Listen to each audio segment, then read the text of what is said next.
اس معصوم پیدا ہوئے بچے کے پاس صرف 10 منٹ ہیں کہ یہ اپنی ماں کا پیار لے سکتا ہے، اور 10 منٹ کے بعد یہ ماں ہمیشہ ہمیشہ کے لیے اس بچے کو الوداع کہہ کر اس دنیا سے چلی جائے گی۔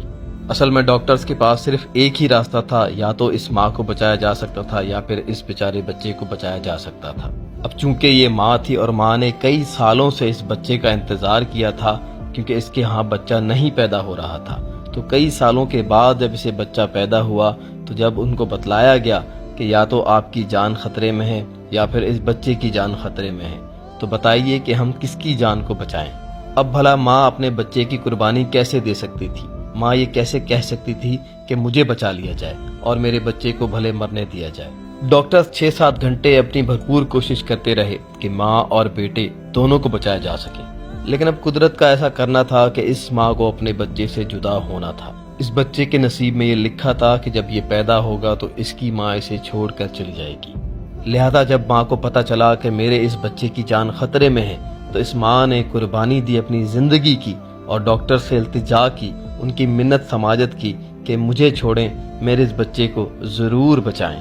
کیونکہ میں نے اپنے اس اولاد کے لیے، اس بچے کے لیے 11 سال انتظار کیا ہے، اور 11 سال بعد مجھے یہ بچہ نصیب ہوا ہے۔ اب جب قربانی کی بات ہے تو میں اپنے بچے کو قربان ہونے نہیں دوں گی، میں اپنے اس لخت جگر کے لیے اپنی زندگی کی قربانی دوں گی۔ میری خوشی بس اسی میں ہے کہ یہ زندہ رہے اور یہ بڑا ہو کر مجھے یاد کرے۔ یوں پھر ڈاکٹرز نے اس بچے کی جان بچائی، اس بچے کو ماں کے قریب کیا، اور ماں اور بچہ خوب ایک دوسرے سے پیار کرتے رہے اور روتے رہے۔ ماں بھی رو رہی تھی، بچہ بھی رو رہا تھا، اور یہ ماں اپنے اس بچے کو زندگی دے کر خود ہمیشہ ہمیشہ کے لیے قبر میں جا کر سو گئی۔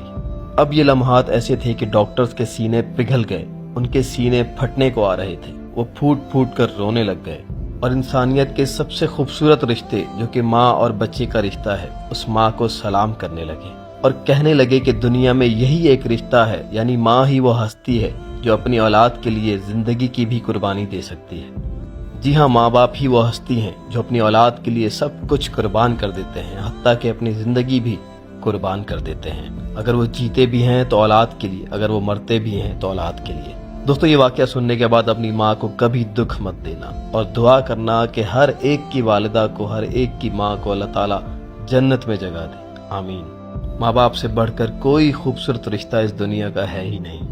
اگر آپ کے ماں باپ اس دنیا سے جا چکے ہیں تو روزانہ کی بنیاد پر ان کے لیے خوب دعائیں کیجیے، اور اگر زندہ ہے تو ان کی قدر کیجیے، ان کی خدمت کیجیے، ان کے پیر پکڑیے، ان سے معافی مانگیے، اور ان کو ہر طرح سے راضی کیجیے۔ ماں باپ کی رضا میں ہی اللہ کی رضا ہے، اور اس خوبصورت پیغام کو دوسروں کے ساتھ ضرور شیئر کیجیے۔